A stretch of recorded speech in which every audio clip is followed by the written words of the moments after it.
My end of the year chem project will cover units 6 through 10, what I did well, bad, and advice for any newcomers.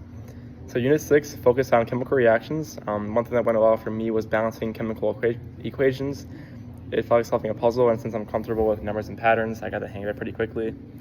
Once you understand how to do it, it's very simple from there.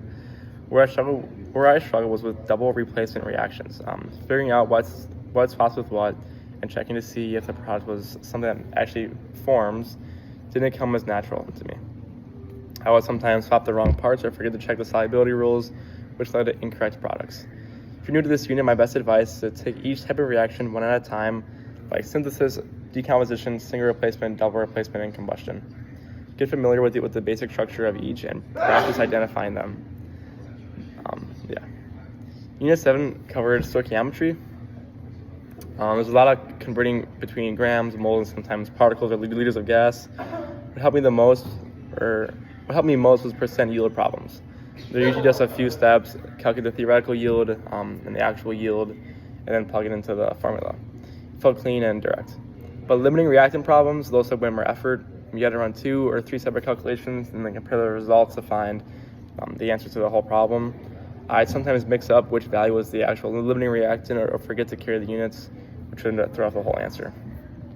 If I could go back, I'd remind myself to slow down and check each step. It's easy to rush and make small mistakes, especially when there's a lot of conversions. Unit 8 was about thermodynamics. It dealt with heat transfer and phase changes. I was good at the basic problems like calculating how much energy it takes to melt ice or heat water.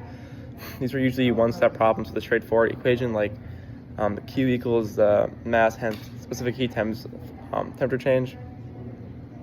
I like that these problems are math having followed a clear formula.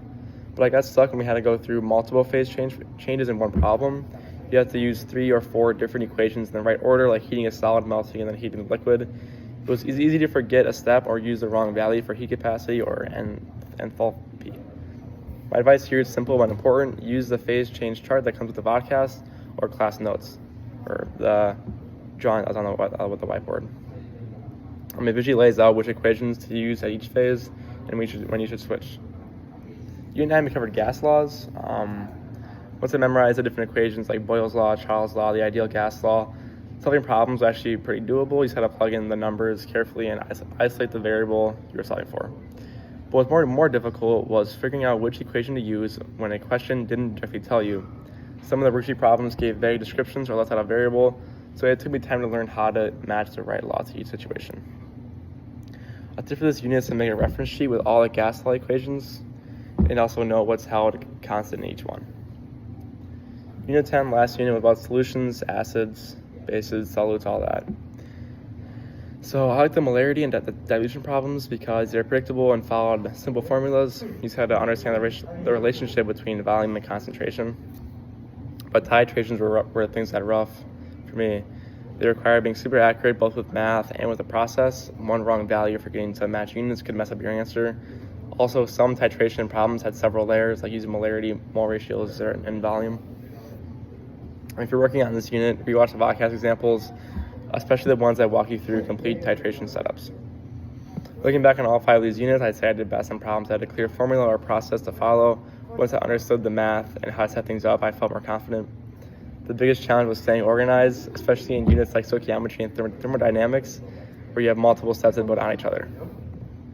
And yeah, that's it.